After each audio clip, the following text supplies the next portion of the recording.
But there's another crisis going on at the moment, according to the latest public confidence survey that has been held by the Ministry of Justice.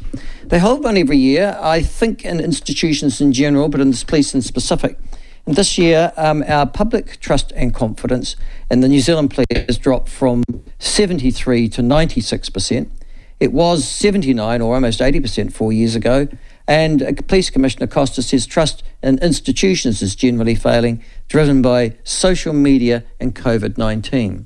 At the same time, the AA have released this week startling statistics that go to show that New Zealand's drink driving statistics have deaths have actually doubled over the last 10 years, and suggesting that our drink driving policies and policing is somehow awry, because we've gone from 82 people dying in drink driving incidents in 2013 to 163 in 2022. To join us to talk about both of these issues, and always with a clear-sighted appreciation of the real world, please welcome the New Zealand Police Association President Chris Cahill. Chris, good morning to you. Good morning, Michael.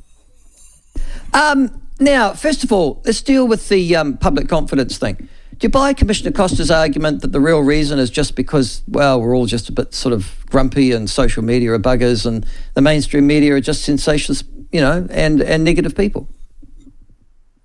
Yeah, look, you can say it might have played a part, but look, the reality is, to a degree, it becomes a chicken and the egg, doesn't it? I mean, if the media are reporting incidents like we saw in Christchurch this week where, people are arrest an offender and the police won't even turn up, well, that's going to have a big impact on public trust and confidence. And is that the media's fault? I wouldn't have thought so. They're reporting the facts. I think you have to look at the long-term trend of this. It clearly shows public trust and confidence is going down. It's been going down for a number of years. And to me, it comes down to a really key issue, is that we're not delivering the service that the public actually want to see, and we need to address that. And that's around higher visibility, and it's around attending some of those incidents like we saw in Christchurch that the public would expect police to be available for. Yeah, that was a shocker, and that particular incident, of course, happening on Monday afternoon, Chris, happening obviously before the survey was after the survey was taken. So you'd wonder what that survey results would be after that as well. You talk about not delivering services public want to see. I think you're really talking about the visibility of the boys and girls in blue. You represent those boys and girls in blue. They are the ones at the front line dealing with incidents every day. Do you buy the argument of the Christchurch Police Commander that they were just busy? Yeah, look, they would have been, though I still, on that particular instance, I still say Christchurch City, 3 o'clock on a Monday afternoon, you telling me you couldn't find an officer somewhere to go to that job? I struggle with that. I'm willing to, be corrected, but I would like to see how many officers are actually working. And to me, there's been a breakdown in communication somewhere. Certainly the front line, the public safety teams, they mightn't have been available because they were attending more urgent jobs, but there's other people that work in the police, other sworn officers that I think could have been found available on that case. But look, what the wider issue is, I mean, to me, there's three reasons why the public aren't seeing and getting the police they want at the moment. Without a doubt, have we got enough police? Clearly not. The demand for policing in the last 6-7 years has just snowballed well beyond, the 20% increase, even including the authorised officers. That we've gone well past that 20% increase because the demands have been 60% increases. So it's demand's the first thing. The second thing is just looking at what police are required to do that shouldn't sit in their area. And I'm talking here about things like mental health, and the amount of time we spend on mental health that is a health problem. We've got family harm incidents that actually aren't family harm, they're parenting, and police shouldn't be involved. And then the third issue, of course, is what police choose to make their priorities. And that is something police have more control over. And I really think they need to look and say, actually, we've got these staff deployed here. Is that actually our priority given what the public want now? And should we be diverting them more to the front line? Can I ask, surveys like this, which are alarming for a number of reasons, but do they have a confidence, or do they have an impact upon the morale and the confidence of your own troops out there in the field doing the hard stuff every day? Yeah, look, to a degree they do, Michael. I mean, I'm in Greymouth today. I'm just wrapping up a sort of a tour around the country I do about this time every year to meet with as many members as I can. And the very clear picture across the whole of New Zealand is the frustration that they can't give their communities the service they think they deserve. And it's simply because demand and not enough staff. And so when they see these surveys, that adds to their view that they've just not been able to do the job as well as they'd want to, and certainly to the level the communities deserve. But having said that, can I also say your boys and girls must be a little bit frustrated at the justice system itself. After you've apprehended them, you've done your work, you've put them in front of the courts. What we're seeing is enormous delays at the moment in the court process. We're seeing people put on bail who really, in a wise world wouldn't be on bail. And then thirdly, we're seeing what seemed to be a policy to depopulate our prisons. In other words, not sanction people from the community in general once they do serious crime. Does that have an effect upon the morale of your, of your responsibility? Yeah, look, it certainly does, especially those serious violent, the serious drug dealing, offending, that sort of stuff. When you put in a hell of a lot of work to get someone through a court system, and for one reason or another, they're getting multiple discounts. And it seems to a lot of us, we would say, it seems the judge gets a calculator out and works whatever calculation needs to get them to 2 years so they can get home detention. That's pretty galling when a lot of the offending actually happened from that home. So that is a frustration, but the delay's a massive one too. And that's for both sides. It's for the officers working the case. It's for the victims of the crime, but it's also for the offenders. People shouldn't have to wait 2 years. I mean, what if you're found not guilty after 2 years? Your life's been on hold for 2 years. So that whole system needs to be looked at. And it's been needed to be looked at for years, but it's just getting worse. Yeah, no, understood. And finally, heading into the election, you've got 3.5 months now, I think it is, until the election. It will have some impact for you. You know that law order is a key issue and will be, one of probably the second most important issue after the cost of living when you think about it, in terms of voter choice. Does the police association, I know you won't favour one party or the other, but do you have a sort of agenda or a series of policy priorities that you place before the parties to say these are the things that we think are important? Yeah, I mean, certainly we sort of have a phrase, we support policies, not parties, and we think that's really important. And so we like to see what the parties are offering. And, Labor have been clear around some things. One of the most obvious, they've committed to a police to population ratio of 1 to 480, and they've actually put funding for that in next year's budget. Currently it's about 1 to 490. So we're waiting to hear the other parties actually come out and make a commitment around what a ratio would be like for them.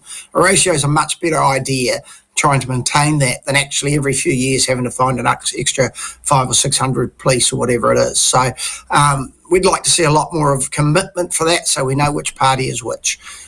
We've got some issues around, there's been some very difficult rulings for police around the use of cameras and the use of photography. Look, we disagree with the Privacy Commissioner and the IPCA's view, but since then there's been a Court of Appeal view, and basically that says police can't photograph anyone unless they can that they're definitely linking them to a particular crime they're investigating.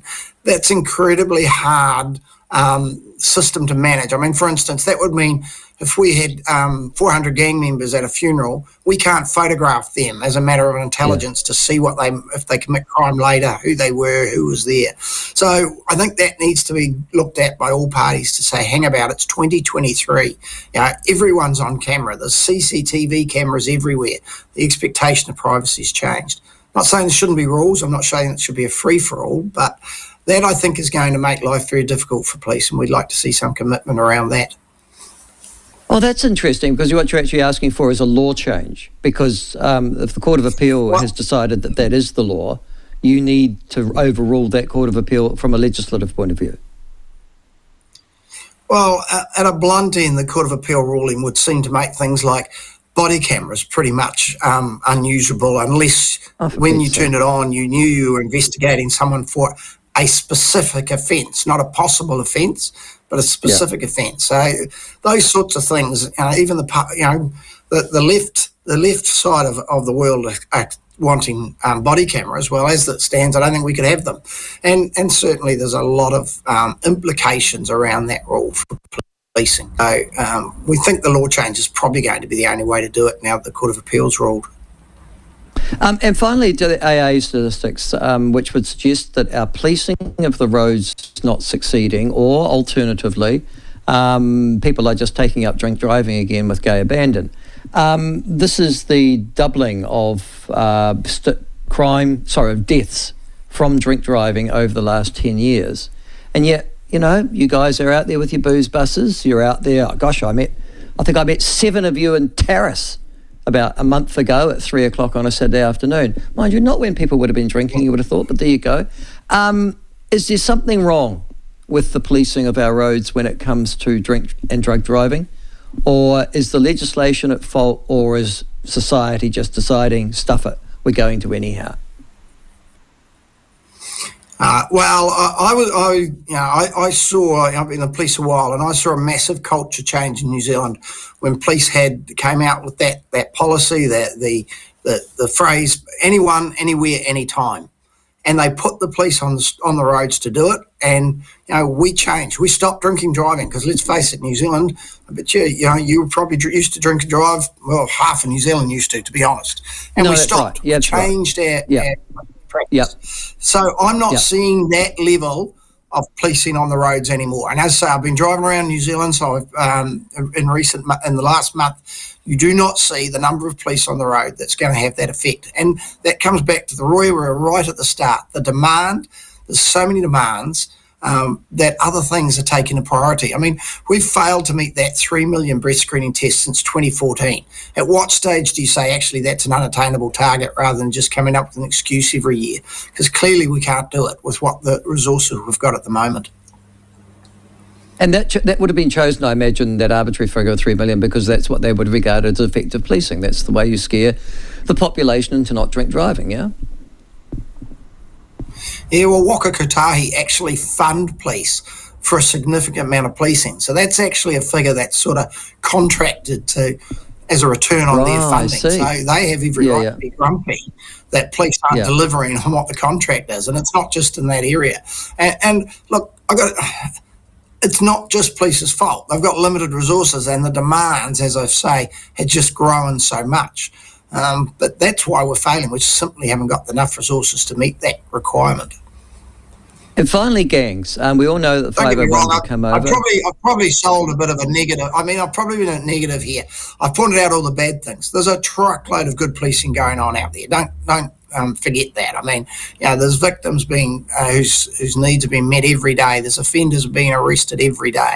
It's just that there's so much more that could be done, but we've just got limited resources to be able to achieve that. Yeah, well, that's been a common refrain when dealing with the police for a long time now, is the lack of resources, whether it's personnel or equipment or legislation, as you've pointed out this morning as well. Finally, gangs. Now, we've got Operation Cobalt still, I think, underway. The idea of cracking down on gangs. There's certainly been some high-profile bus arrests, etc. Is this one of those things, a bit like drink driving, to be perfectly honest with you, that you're never really going to get on top of it? You're just going to try and amend the worst consequences of? Yeah, I've discussed this as I've gone around the country a bit too, and we've sort of said, is the genie out of the bottle on gangs? Are the numbers now so big that we can't do anything about it? I mean, I get asked a lot: is there more gangs than police in this particular town or this particular area that I'm in? And you wonder sometimes, and it's probably true in some cases. Look, the number of gang members that has grown in the last few years, I think, has surprised everyone. It's just rocketed. And the concern for me is with our appalling school attendance levels, that's going to be a feeding ground for even more of that problem. So we've got to find some solution. I haven't got all the solutions, but certainly some of them are around when gang members offend, that they're held accountable very quickly, and there's some consequences, because it emboldens them if they're going to be able seem to get away with things. And so you need more in the face policing of them for a start. But it is, again, well, when I can close down a state highway in New Zealand, Chris, when I can close down a state highway in New Zealand to, have some sort of gang tangi, an operation, and stop people from using a road in a legal way, boy, that sent a powerful signal. That tangi of Mangro Mulbara Poriki and Whakatane a month ago. It is difficult, and then of course I would say, the answer is how many police would we have needed not to shut that down? It would be hundreds trying to get in there. And look, there is difficulty. You've got in New Zealand, you've got two different sorts of gangs, without a doubt. You've got your outlaw motorcycle gangs, and you've got your embedded ethnic gangs, and that is more difficult because a lot of that is whānau driven. It's around the whole community, and it's getting the mix of their criminality, and actually that's just part of their lifestyle in a community. And policing, they're different policing, so it's not a simple solution. I couldn't sit here now and say what we could do to get rid of the gangs. I don't think that's a realistic expectation, and certainly in the case of our ethnic gangs, they're part of communities, so it's how you held them accountable to the standards of those communities, and a lot of that is the communities themselves have to do that and say, we don't want this sort of behaviour. They know who they are. They're all a lot of the time they're friends and whānau. You're absolutely right, which is often why they're not held accountable. Chris, thank you very much for joining us. I appreciate your time, your effort, your energy, and have a good weekend, my friend. Thanks very much, Michael. Same to you. Okay, mate. See you later. All right, that's Chris Cahill, Police Association. The Police Association represent, I think they're different than the Police Guild. The Police Guild operates for the superintendents and the inspectors and things like that. But the Police Association represent, the average sort of, the grunt on the street, if you like, the boy or girl in blue. But they have been very strong on police resources for, 30 years. And their argument has always been, you give us a job to do, and then you don't give us the resources to do it, whether it's manpower, whether it's equipment, or whether it's, in this particular case, the law, as Chris Cahill was pointing out this morning, to do with photographing gang members at funerals. Incredible to think that would be illegal. Or some contravention of rights. It's how cockeyed and screwed this country is on the 30th of June, 2023.